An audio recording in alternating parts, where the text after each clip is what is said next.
Hey everyone, NicMakesPlays here. Today we go over my Spider Aggro deck. So right now, Spider Aggro is the highest win rate deck in the entire game across all ranks. It's also one of the most accessible decks. What I mean by that is it's really budget friendly. If you're starting out, this deck is not only right now the best decks in the game, but extremely affordable and I think pretty easy to play. So it's really the perfect deck to just kind of get some simple, easy climbing in. I think it's really good. I mean, the win rates kind of speak for themselves, but let's get into it. So this deck's just a extremely aggressive deck. It utilizes the fearsome keyword on some of the spiders like Precious Pet, Ragdead Horror, and Elise to get an early chip damage, along with a plethora of other one-drop cheap cards that can put in the damage. And then after you kind of lose field control in the early game, you just away like 12 damage, 8 damage, whatever. You have Burn Reach with Doom Beast, Imperial Demolitionist, Noxian Fervor, and Decimate to finish them off. It's pretty much just an all-in standard aggro strategy to push for huge damage and then finish them off with burn spells. I think this deck's very important to know how to play in the mulligan, how to play the early game. So I love aggro. I play a lot of aggro. So I definitely be excited to show you guys how I play this deck. But for now, here's the deck list. 3 Legion Rearguard, 3/2, 1-drop can't block, 3 Legion Saboteur, 3 Precious Pet. So a lot of times in the early game, especially if you're going second, you want to mulligan for triple 1-drop, so that means you draw 3 1-drops. So turn 1 you play Rearguard, turn 2 Pet, turn 2 Saboteur, whatever, and you have 3 attackers pushing in huge damage on turn 2. That puts a lot of pressure on your opponent, and they usually can't block all of them. So you're wider than them. I guess what I'm trying to say is, like, if you have more attackers than they have blockers, that gets you a lot of damage with traditional aggro like this. So if they don't have the blockers, not only are you pushing big damage, but they're still going to be there for your next attack again after that. So you want to mulligan for that going second a lot of the time. We also have Stygian Onlooker, Nightfall giving +2/+0. Obviously, when activate Nightfall, play if it's not the first card to play this round gets a bonus. So you definitely play as the second card. So you can go like turn 1, play this, turn 2, this into this or something.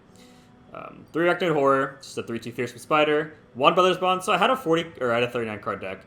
Need to add 1 card in. Brothers Bond's really good in this deck because it goes wider than your opponent with cards like House Spider and Elise and stuff like that, summoning the extra spider. So this card, you can use it on 2 cards that are attacking directly, and aggressive +2/+0 each. That's 2 mana, 4 damage. Really, really strong if you can get that. It's basically a Decimate for 2 mana. You just have to have the units. You can also use it on like 1 to win a combat trade. Like say they're going to block favorably, like a 2/1 with a 3/3. You can put that 1 on that, and then put the other +2 on something attacking directly. Then you get to kill a unit and do 2 damage, and you have board control.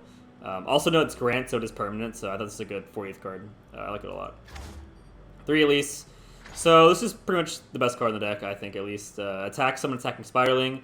Her 2/3 Stalline makes her hard to remove because she has the 3 health. But she's also fearsome, so they can't block her with anything with 2 attack or less. Usually always gets value. You get the 2/3 and they can't block. It's the 1/1. If they block the 1/1, that means they're not blocking this. And they also take the chick damage on their unit's health, which can make it trade easier. Like say they have a 3/3, they block this, then it has to die to your 2-drops when they block the 2 attack units. They block the 2 attack units. Very good. So leveling this card is extremely important in this deck.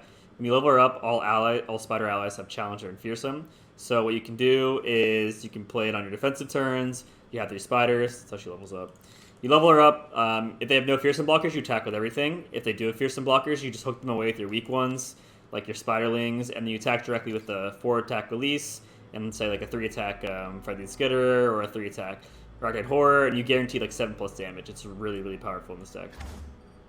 3 House Spider, very good. When I'm summoned, summon a Spiderling. 2/2 summons a 1/1. Very straightforward, easy to level Elise, helps you go wide. Go with the Brothers Bonds because you get 2 units out of it, and it's likely you'll have more attackers than they have blockers. You get the Brothers Bond in for 4 damage. 3 Imperial Demolitionist, deal 1 to an ally, do 2 to the main Nexus. Pretty straightforward burn. If it's on Stalking Shadows, then you also get 2 of them. So that's 4 burn, really, really strong. So Stalking Shadows. Pick a follower from the top 4 cards of your deck, draw it, place the rest of your deck back, and then create an exact ephemeral copy in hand. So basically you get a card to your hand, and you get 1 regular copy, 1 ephemeral copy. Very good with Stygian Onlooker. Getting 2 of these can push for 8 damage for 2 mana. That's very strong, and this activates the Nightfall effect, because you play this first, and then you play these. As I said, it's good with the Demolitionist to get 4 burn in the late game. Go to Doom Beast, Nightfall drain 2, so the Stalking Shadows activates Nightfall. This also does a 4 drain, so very, very good reach. You can search off Stalking Shadows, but it's also just simple to get 2 1-drops, so like Rearguard or something, push for a hefty 6 damage, and if they take it, that's great. If they only block one of them, they're still taking 3, so it's very strong. You can also just use the ephemeral copies as blockers. Let's say like it's your defensive turn, you got House Spider. You can play the House Spider. This one will be a good blocker. It's ephemeral, so that they lose their attack by not attacking at all. And that dies, or they attack and you get to trade with your unit, was to die anyway. It also summons the Spiderling. So this is actually permanent, because this card's an ephemeral, just the House Spider summoned it is, so pretty good. Alright, 3 Doom Beasts, Nightfall, Drain 2 from a Nexus. So this card's really good because it does 2 damage to a Nexus, but Drain also heals you, so in Burn Mirror, if you just need to heal at all in general, it makes the tempo swing in your favor, you're healing and they're taking damage. Very good reach in the late game. You don't want to keep this on turn 3, or usually it's on turn 2, because these are cards you want to play way later in the game as like your reach. Like you want to get huge board control and then play these after. They're basically like Fervors and Decimates. You also you don't play Fervor on turn 3, deal 3 to an ally, deal 3 to anything. This is more of like a turn 5, 6 plus type thing. Same with these. The only way you'd ever play this on turn 2, I think, is if you mulligan and then you draw Rearguard Demo, attacking on 2. This is a 3-2, so it can actually live the Demolitionist ping. Deal 1 to the ally, deal 2 to my Nexus, so you can push for the extra damage with the burn. But you don't want to use it on Saboteur Pet, because then they'll just die in the early game. You want to use it in like the late game to get the burn reach. 3 Frenzy Skitter, this card's insanely strong. When I'm summoned, give other spider allies +1/+0, enemies -1 this round. So the +1 makes your spiders packing more damage. If they're fearsome, a lot of them can't be blocked. But then the -1/-0 makes it so that a lot of 3 attack units will go to 2 attack, and they can't block Fearsome. Fearsome can only be blocked by enemies with 3 or more power. This makes it so that 3 attack units, again, become 2. They can't block Fearsome, push for huge damage. Spider helps level up Police, play multiple in 1 turn to make a lot of 4 attack units not be able to block Fearsome, and also push for huge damage by buffing your Spiders. Also good defensively, so a very good card overall. 3 Noxian Fervor, again, deal 3 to an ally, deal 3 to anything. You want to use this in many different ways. You can use it for burn reach. You don't use it on turn 3. Like later on when you lose the field control, then you can go, okay, I lost field control. I did my damage on the board, my units. Time to go for the burn reach, finish off their 6 health, 8 health, or whatever. You can use this in response to like Vile Feast or Grassy Undying to dodge their healing effects like that. They don't get the spider off Vile Feast. It's good to use some things that are already going to die, basically. Another good thing is you can block lifesteal units with it. So let's say your opponent has a lifesteal unit. There's here, Deadly Wonder. Lifesteal, damage this unit deals, heals the next to that amount. You block it, the lifesteal unit, and then you use Fervor on the unit into the Nexus, and then their 3 attack lifesteal unit doesn't deal any damage because the blocker is gone. And it puts a little like blocker in its place that doesn't actually do combat, and they don't heal anything. So it dodges lifesteal units like that. And then Decimate, deal 4 on the Nexus, very straightforward card. You basically want to mulligan to not ever have these, or this, or this. These burn reach cards, you want to draw like turns 5+. You really, okay, the main strategy of the deck and how to be good with it is you get as much damage possible with your units in the early game. And then right when they gain the board, you're like, okay, I know that I can't get the board back, right? I've done my damage, my units are generally, pretty weak attack, right? They've stabilized, right? They have Garen and Sith through the bowl at this point, a lot of big units. There's no point of trying to fight for the board anymore because you know that you're not going to recover it. Then you go for burns. So it's basically play more attackers than they have blockers, do as much early game damage as possible with your units, and then finish them off later in the game. You lose board control with the burn, with the Decimates, the Fervors, the Doom Beasts, the Pure Demolishers. You should be looking for that spot every single game. Every single game there should be a spot where you go, okay, I know I can't get board back at this point. Here's where I forfeit it and go for the burn. And that's very key to kind of just milk as much damage as possible with the units and then recognize the situation when you lose board control. Alright, let's get into some games. Alright, we're playing against Zoe, Lee Sin, considered one of the best decks in the entire game. So here, we can try and go for triple 1-drop hand. We're going second, so you play this on 1, hopefully draw another 1-drop to play on 2, and then this with the Nightfall effect. Either way, we should mulligan for this and try and get as many 1-drops in as possible. Interesting. Alright, well that's something. Alright, we'll play Rearguard here first. It's better placed with the Nightfall effect. So the reason we play Rearguards, we want to hold these in case we draw another 1-drop. So we can use our Nightfall effects. We'll most likely have to play one with the Activator and then one with the Nightfall effect, though. Oh, never mind. Okay. So we have Rearguard here. This is what I'm talking about. The triple 1-drop in turn 2 is so powerful. We have 6 damage here alone. Since the second card plays this turn against the Nightfall, I'm already pushing huge damage. He's forced to block with Zoe or takes 6. Takes 6. Okay, that's fair. Our next attack will be turn 4, so we can play a 2-drop and then 2 of these would be nice. This hand's a bit weird, but it is what it is. I'm hoping we draw a 2-drop or at least a 1-drop to activate these with.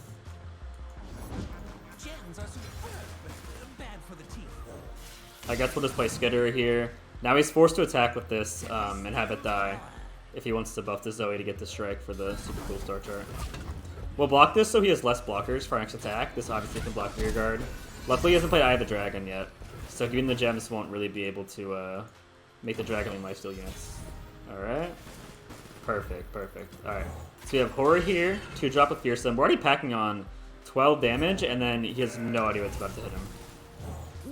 Now these have 3 attack from the Mentor. It can block the Fearsome units, but regardless, the damage here is extremely overwhelming for him. So we're pushing for 20 damage.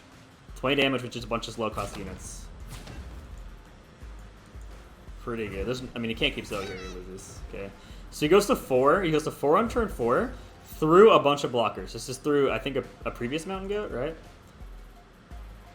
Yeah, a Mountain Goat, Zoe, Mentor. The point is he played a lot of blockers. Not like they're anything crazy, but sometimes they don't even have that many blockers, right? A lot of decks don't run, or they don't draw as many blockers to make attackers. So we have 2 damage here already. We need to find 2 more. He's full on hand. This is perfect because we have the 1-drop, but activate Nightfall, and then Doom Beast, GG's.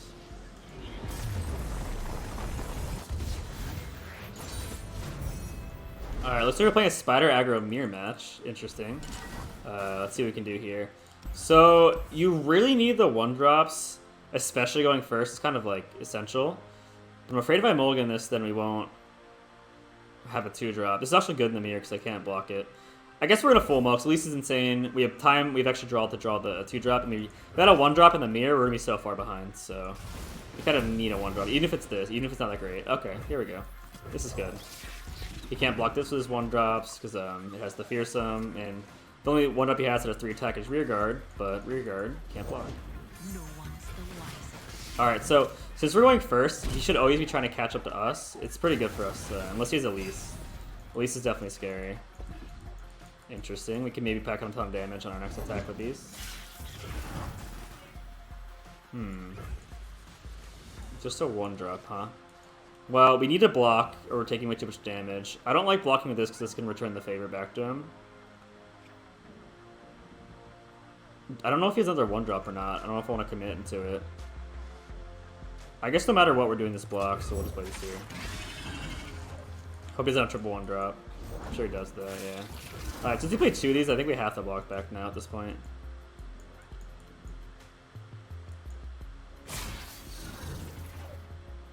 Interesting. Okay. I was like, this is a very interesting attack. Alright, so we would trade down here, unfortunately. Our 2-drop for his 1-drop, but we need to save our health as much as we can. We can hopefully retaliate. If we draw another 1-drop, we have triple 1-drop, which would be insane on this attack. Okay, we're just Stalking Shadows.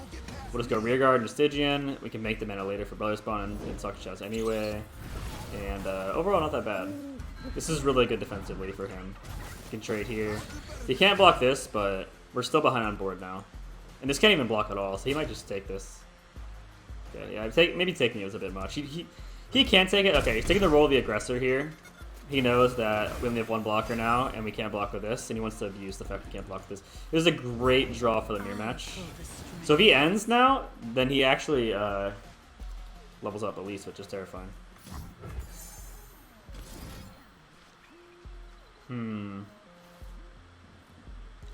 Very interesting stuff here. All right, this is a big decision. It's not the it's either the 1-drops to go wide with Brothers Bond, Doom Beast to heal, but we might be behind on board because these are so expensive. Or Skitter. I think I'm gonna get Precious Pet and try and do like a Brothers Bond kill type of thing. We'll play Doom Beast here. I don't want to play that Ephemeral blocker. A, I can't block these, but B, this can threaten Elise if he attacks with it. But B, if we play an Ephemeral card and he just passes, then we lose our unit and he levels up and we're screwed. We probably shouldn't attack with that. I don't know. Okay. That would have been a fine trade if we attacked with just that. Alright, we're gonna hope we can cheese him. We're gonna hope we can cheese him with some huge Brother Bond damage. Then we finish him off with the burn. We're at 17, so we can live a bit. It's going to be a pretty close game, though. If he has Frenzied Skitter, that'll ruin our attack. Okay. He got scared. But the downside here is that this can block Fearsome.